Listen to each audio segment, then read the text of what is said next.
United Front, Socialists and Movements. This is one of the concluding workshops of the New England Marxism Conference. My name's Dave. I'll be chairing the meeting.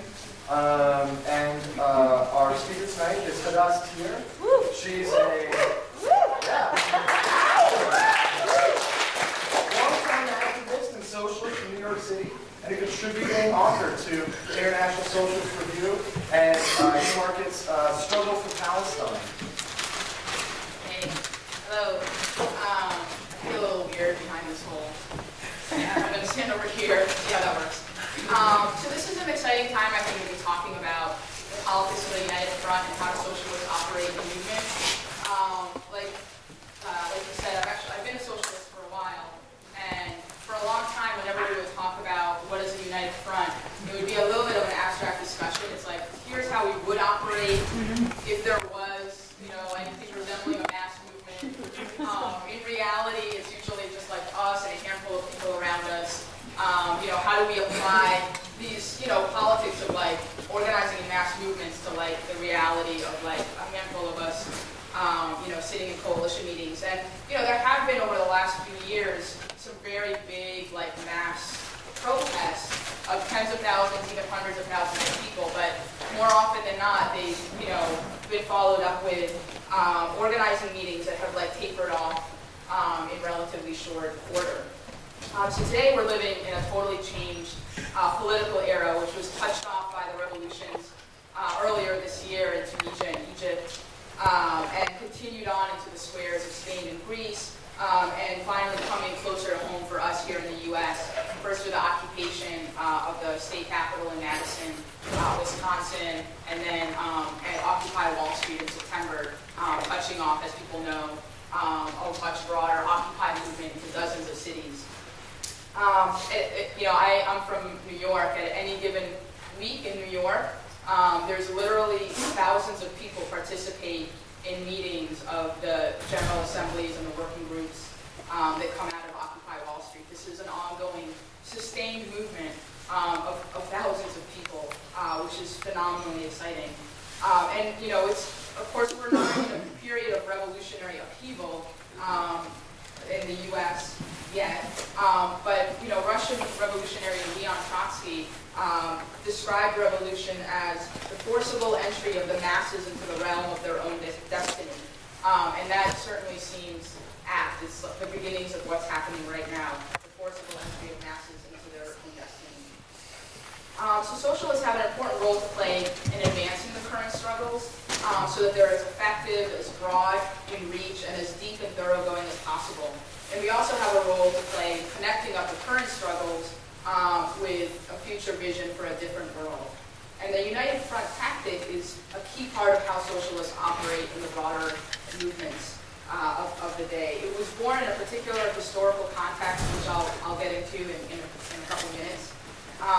But it's also part of a broader understanding of how and why is it that revolutionaries, who want to overthrow capitalism altogether, participate in day-to-day fights for reform in the present. And this is really a critical question because most of the time in the life of a revolutionary, you're not actually fighting for revolution. Otherwise, you would have long since done it already. Most of the time, we operate in non-revolutionary times.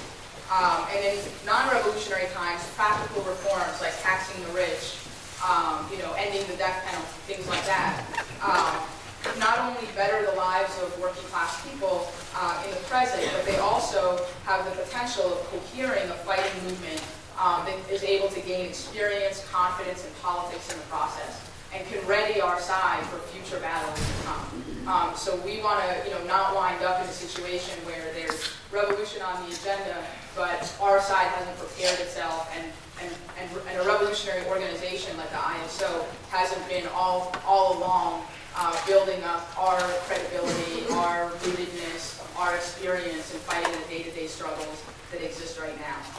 So our starting point in terms of how do socialists operate movements, we can get back from the Communist Manifesto written by Marx and Engels. And they wrote, "The communists fight for the attainment of the immediate aims, for the enforcement of the momentary interests of the working class, But in the movement of the present, they also represent and take care of the future of the movement.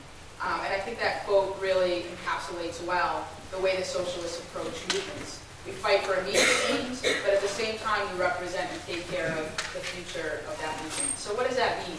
I think what it means in practice is that it matters what politics and what organizing methods gain influence in movements, in the movements are. It matters in the immediate sense for the movement. It also matters in terms of the future of a movement, and it matters in terms of future with a capital F, of where the movement is going in terms of a different kind of society.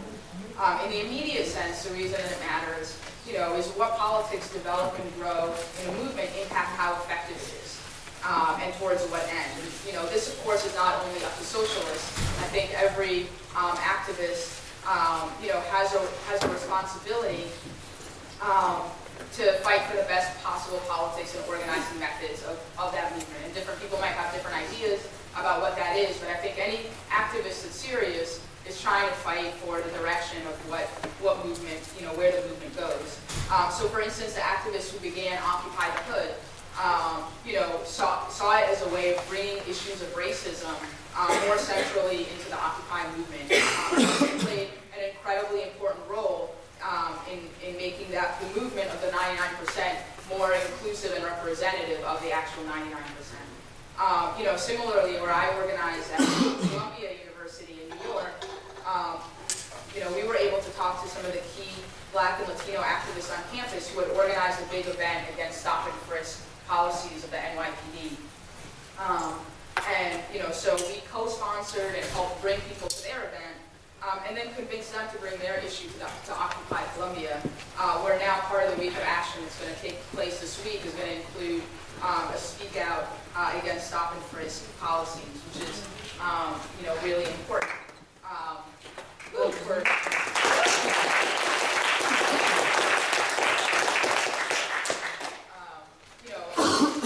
in terms of the students of color on Columbia's campus, and it's also important, Columbia is right in the middle of Harlem, and Columbia is one of the key, occupiers and colonizers really of Harlem. And so if we want to build those links, that's the way to do it. And the same political question is also important, not just in terms of the immediate, state of the movement, but also in terms of the future of the movement. Because it's not only the case that we need a movement that's more effective in fighting against police brutality, for affirmative action, for immigrant rights. Those things are key. It's also true that one of the central ways that the 1% maintains its grip on the 99% is through divide and conquer, is through keeping scapegoating and so on. So if we're effectively ever going to challenge the 1% to fight for anything, we need to have a movement that's more united, that's a working class, multiracial movement, and that understands the concept of an injury to one is an injury to all. So if we let the cops go after Blacks and Latinos in the city, let Homeland Security go after Arabs and Muslims, the list goes on and on, the more our entire side is weakened overall. So finally, as socialists, we recognize that ultimately, if we want to get rid of exploitation, repression, and racism, that the root of each of these problems is, was discussed all of yesterday during the discussions, then is capitalism. So in terms of that long-term future, like future with a capital F, we want to strengthen and expand the section of the movement that's revolutionary, that wants to take this fight to its logical conclusion. Otherwise, we're going to spend the rest of our lives, our kids will be fighting, spend their lives fighting for, fighting every manifestation of racism and oppression, instead of actually living in a society where racism has been uprooted once and for all. So, where am I? So in this sense, revolutionaries fight for reforms, like I said, for taxing the rich, for an end to stop and frisk policies, for an end to the death penalty, both for the immediate impacts, but also because we see it as part of a process by which our side, the 99%, develops its politics, its consciousness, its confidence and its organization for the future battles to come. So then what is the United Front specifically within that? It's a particular tactic and approach for how socialists can be the most effective in participating, influencing, and taking care of the future of the movements like we talked about that we're involved in. And to sum up the theory in a nutshell, it means basically the fullest active engagement with the broadest layers of the working class movement, while at the same time maintaining political independence and clarity. So fullest participation, and then clearest politics and independence. And it's basically an approach that avoids the twin dangers that socialists can face or revolutionaries can face when fighting, more broadly for reforms. On the one hand, there's a danger of sectarianism, which is, we keep our, pure revolutionary politics over here. We don't want to be tainted with, the broader, more mixed politics of what's happening around us. And in that sense, you basically, deem yourself irrelevant because you're not participating in the actual struggle where people are developing their ideas as they go. So that's the one danger. The other danger is accommodationism or liquidationism, basically that you dispense of your politics when you actually enter a movement in the name of unity. It's like, well, we're all in this together, let's not quibble over, what politics will take us forward, let's just link arms and fight. And Rosa Luxemburg, who was one of the key leaders of the German revolutionary movement, explained it this way. The dangers facing the socialist organization is one is the loss of its mass character, the other the abandonment of its goal. One is a danger of sinking back to the condition of a sect, the other the danger of becoming a movement of bourgeois social reform. And basically making a similar point, the British socialist Tony Cliff, and I'm paraphrasing here, but he used to basically use the example of, like, if you go to a picket line, and you hear some workers making racist comments, one option, which would be the sectarian danger, is you say, screw this picket line, there's racism here, it's backwards, and you go home. And the problem with that is, of course, one, it weakens the picket line where the working class is, fighting against the bosses, but it also means that you've left the politics of racism unchallenged, when you went home. So that's the one danger. The other danger is you're on the picket line, you hear racism, and you're like, well, we need to really keep the scabs out right now, so let me just pretend I didn't hear that.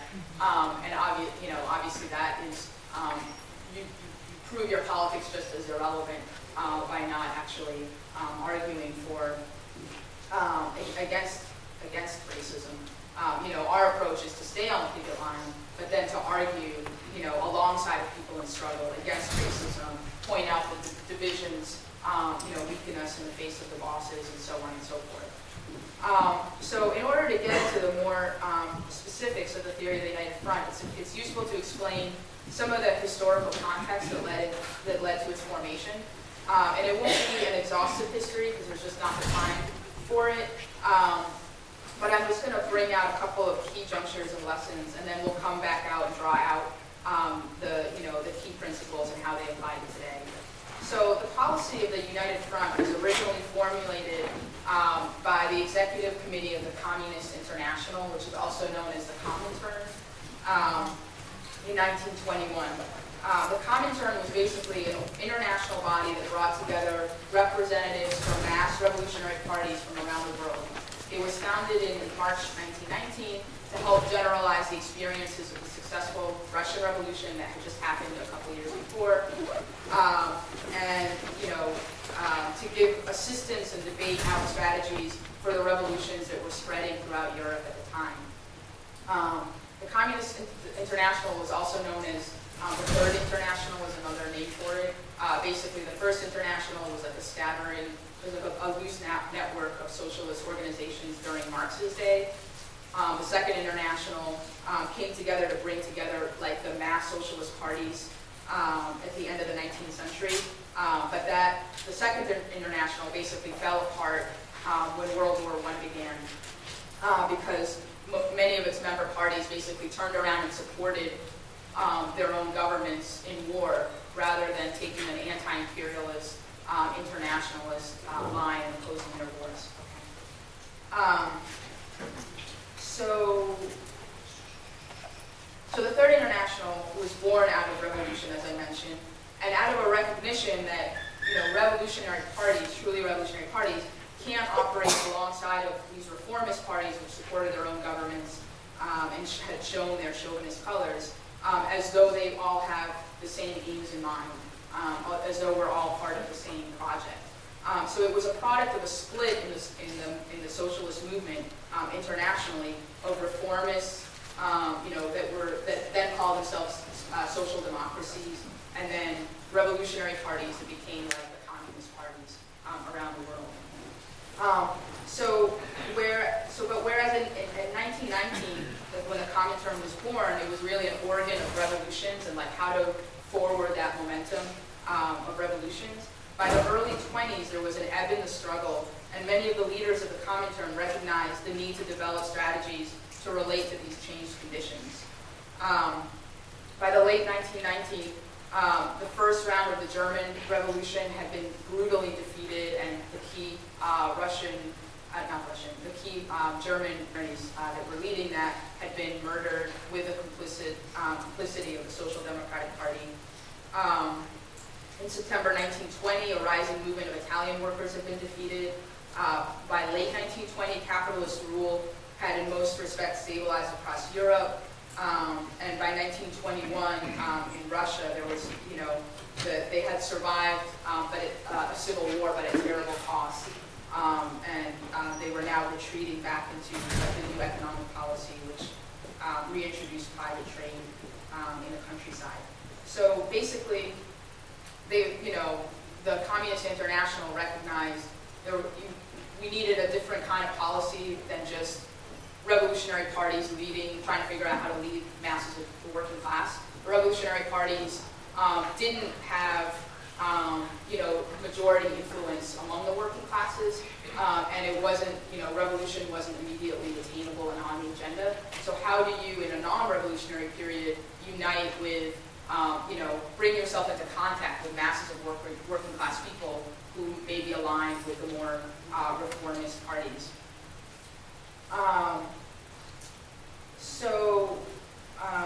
Let's see. So Leon Trotsky, who was, one of the main leaders of the Russian Revolution, he spent a lot of time, both when he was part of the leadership of the Communist International in the early 20s and then later on when he was in exile, formulating and articulating the theory of the United Front. And he really put the theory, I think, most clearly. When I was preparing for this talk, I really wanted to just read his, on the United Front out loud. I think he puts it best. I'm not going to read the full thing, but I think people should, go home and look it up on Marxist.org. It's a great article, and I think he does put it well. I will quote it at length, but not the full thing. But basically what he says is this. The role of communist parties is to lead a workers' revolution, but they can't do so unless they have the influence of the majority of people, of the majority of workers. And until they have that majority, they need to fight to win. So during non-revolutionary times, we spend much of our time trying to win broader influence of the working class. And in order to do that, he says you need two things. First of all, you need political clarity and independence. And he writes it, this is the way he puts it. The party can achieve this only by remaining an absolutely independent organization with a clear program and strict internal discipline. That is the reason why the party was bound to break ideologically and organizationally with the reformists who do not strive for the proletarian revolution, who possess neither the capacity nor the desire to prepare the masses for the revolution, or who by their entire conduct thwart this work. And here he's referring to that split in the Second International to form communist parties. He says, any members of the Communist Party who bemoan this split with the centrists in the name of the unity of forces or unity of front, thereby demonstrate that they do not understand the ABC of communism, and that they themselves happen to be in the Communist Party only by accident. So that's the first prerequisite, is like, independence and ideological homogeneity. But then he says the second point he argues is, after assuring itself the complete independence and ideological homogeneity of its ranks, the Communist Party fights for influence over the majority of the working class. This struggle can be accelerated or retarded depending upon objective circumstances and the expediency of the tactics employed. But it is perfectly self-evident that the class life of the proletariat is not suspended during this period preparatory to the revolution. Clashes with industrialists, with bourgeoisie, with the state power, on the initiative of one side or the other, run due course. In these clashes, the working masses sense the need for unity in action, of unity in resisting the onslaught of capitalism, or unity in taking the offensive against it. Any party which mechanically counterposes itself to the need of the working class for unity in action will unfailingly be condemned in the minds of workers. So the question of the United Front grows out of the urgent need to secure for the working class the possibility of a united front in the struggle against capitalism. For those who do not understand this task, the party is only a propaganda society and not an organization for mass action.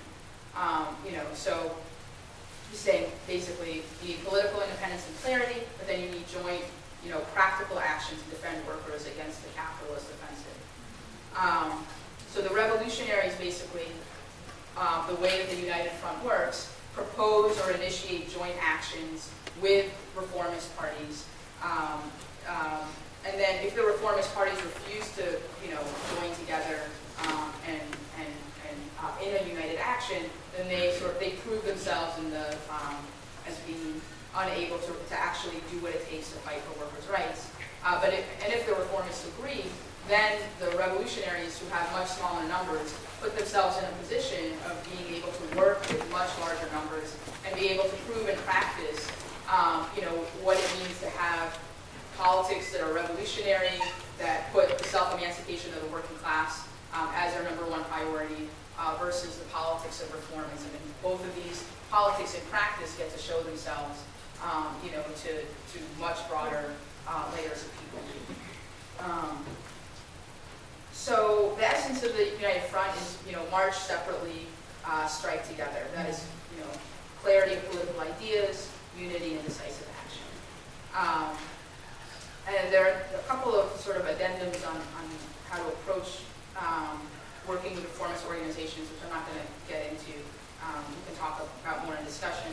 But I think the most important thing, lastly, in terms of how to approach a united front, is that while revolutionaries subject ourselves to a certain discipline of united action when we enter into a united front, we are, at the end of the day, revolutionaries, and we reserve the right always to carry out the fight to its end in the event that the reformists try to impede the struggle.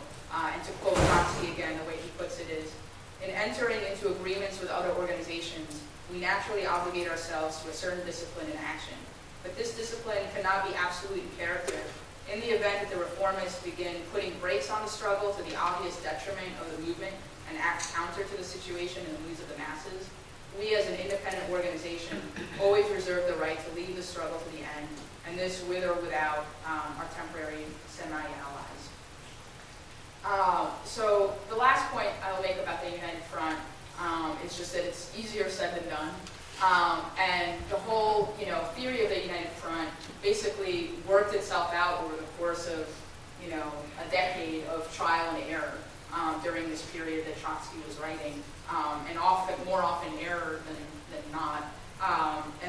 There's a whole history there which I won't have time to get into, but I'll just say one or two examples that just highlight these two twin dangers that we were talking about, of either sectarianism on the one hand or accommodationism on the other.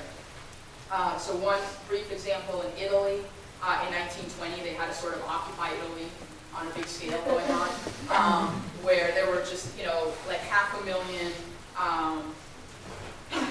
metal workers had taken over, who were occupying their factories, and these factories were defended by Red Guards from the cops and the bosses and so on, and the occupations were beginning to spread to gas and chemical plants, And there was a situation where you could see a fight for state power was on the agenda, could have taken place.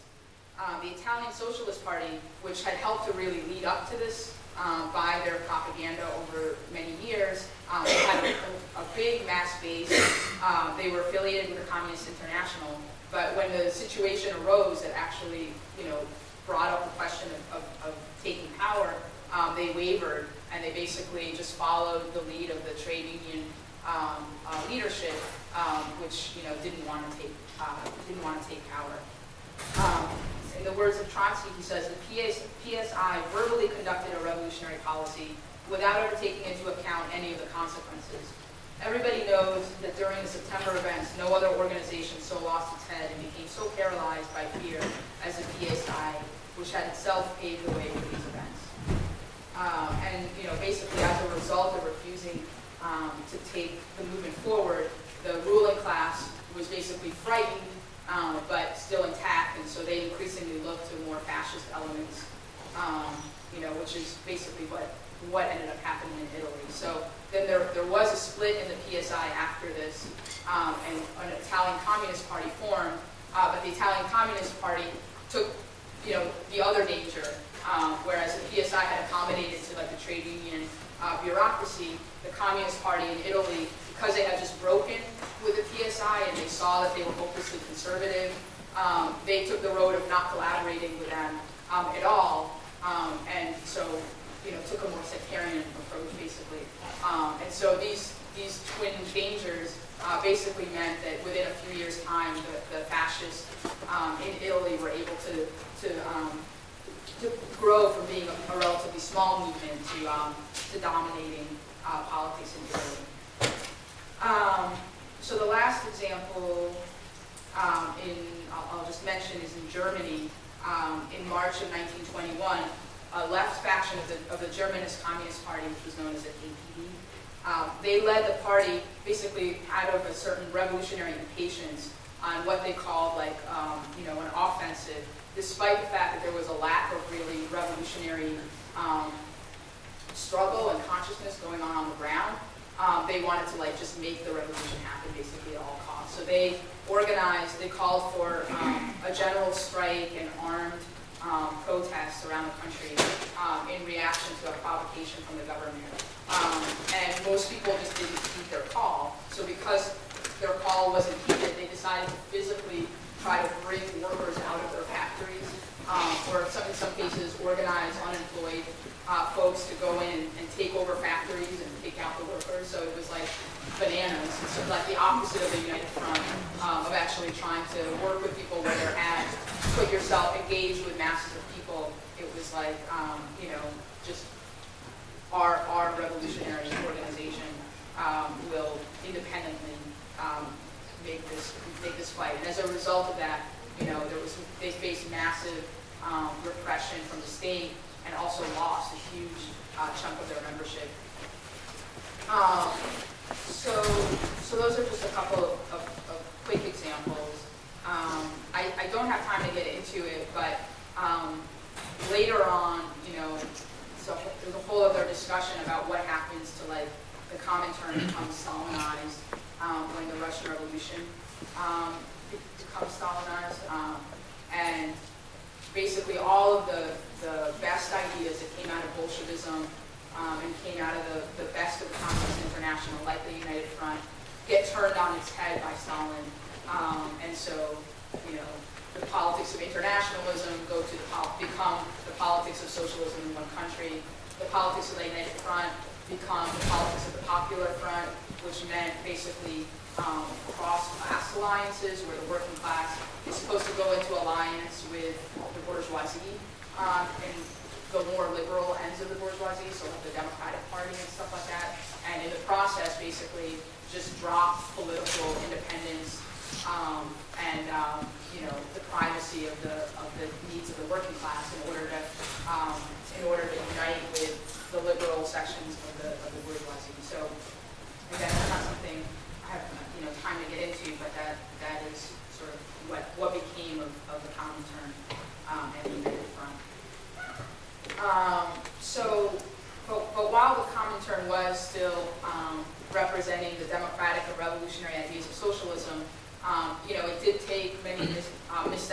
the way, as I mentioned, but at the same time, it provided both a glimpse of what's possible and developed the theories and practices, which I think still have great relevance to us today. So in terms of today, okay, this is where I'll wrap up in terms of today. The stakes are lower for us than they were for the Italian communists or the German communists and so on.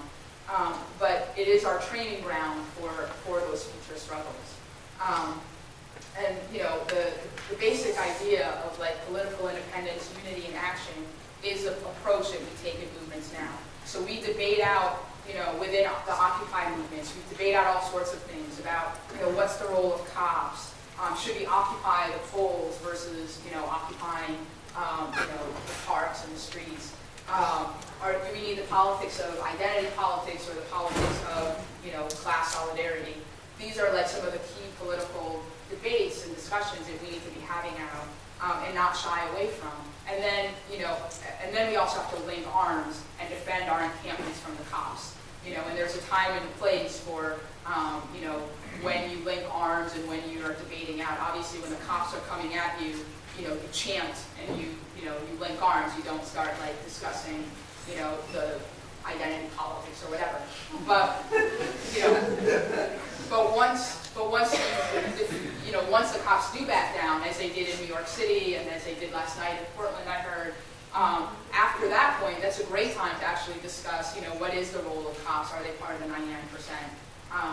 So people in struggle learn these political questions, and we want to be fighting alongside of them while they're coming to these conclusions, drawing out the best politics and generalizing from that. So in the heat of the movement, it sometimes doesn't seem as clear why all these political discussions and debates are important. And sometimes you can see it better in hindsight. For me, the movement that I came of age in was the global justice movement, which has a lot of similarities to the movement that's developing now. And at the time, one of the big debates was what's the role of the state? The dominant politics at the time was that the state is no longer relevant because it's all about multinational corporations. That's who really runs the show.